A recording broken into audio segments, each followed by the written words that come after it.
They called him charming, intelligent, even attractive. He worked at a crisis hotline, helping people overcome despair. But behind that mask was a predator who committed dozens of brutal murders. This is the story of Ted Bundy, a man who smiled and killed.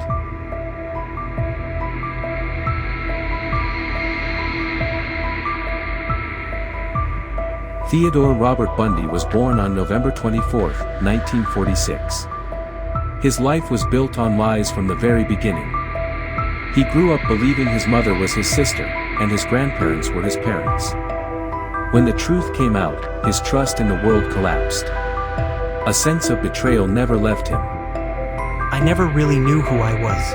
I felt like a stranger even in my own family. His grandfather, Samuel Cowell, was violent and hot-tempered. He beat his wife, tormented animals, terrorized neighbors.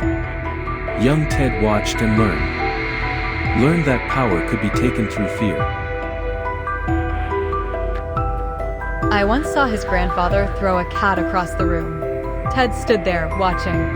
His eyes were strangely calm.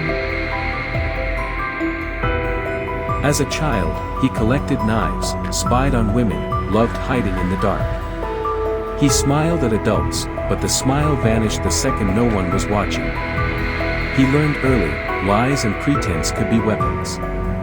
The mask became his salvation, and his curse.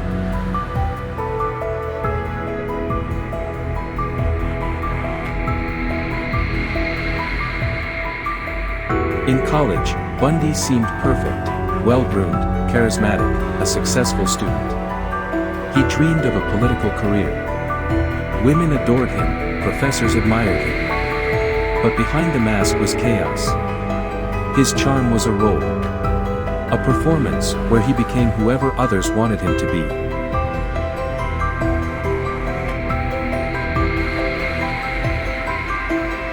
I learned to wear different faces. For family, for friends, for women. But none of them were real.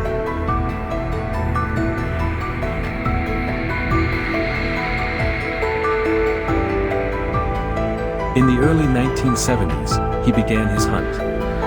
His method was simple, a fake cast on his arm, crutches, a request to carry books. Victims saw a kind, handsome young man in need of help. They didn't know they were helping their killer. He was charming, even funny. The last thing I remember was his smile. It seemed too perfect.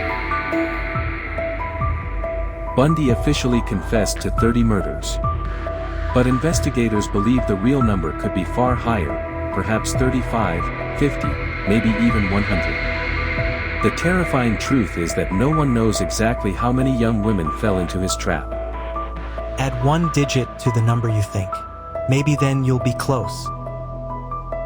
Most of his victims were young women in their teens and 20s. Bright, ambitious, full of life. For them, a single smile from a stranger became the last thing they ever saw.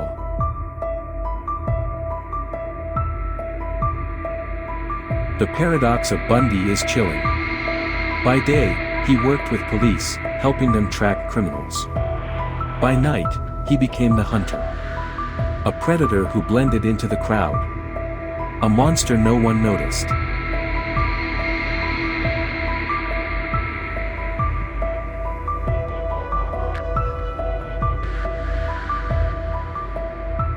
A killer isn't always a stranger in an alley. More often, it's someone you trust. I caught myself smiling back at him and instantly felt ashamed.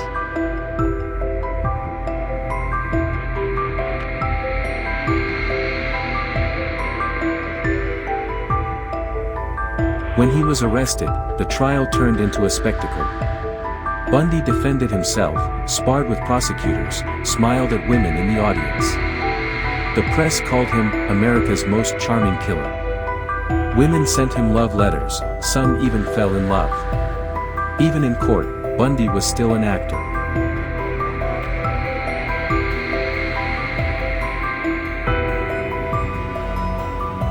He escaped custody twice. Mocked the system. But in January 1989, his mask burned away forever. In a Florida prison, in the electric chair, Ted Bundy's story ended. Bundy's final words.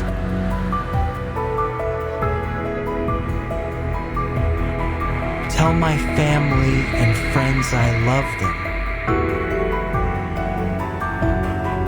Ted Bundy entered history as a monster hiding behind a smile. But his story isn't just about murder. It's a warning. Evil doesn't always look like evil. Sometimes, it offers you a helping hand. And smiles. Too perfectly. Thank you for watching the video to the end.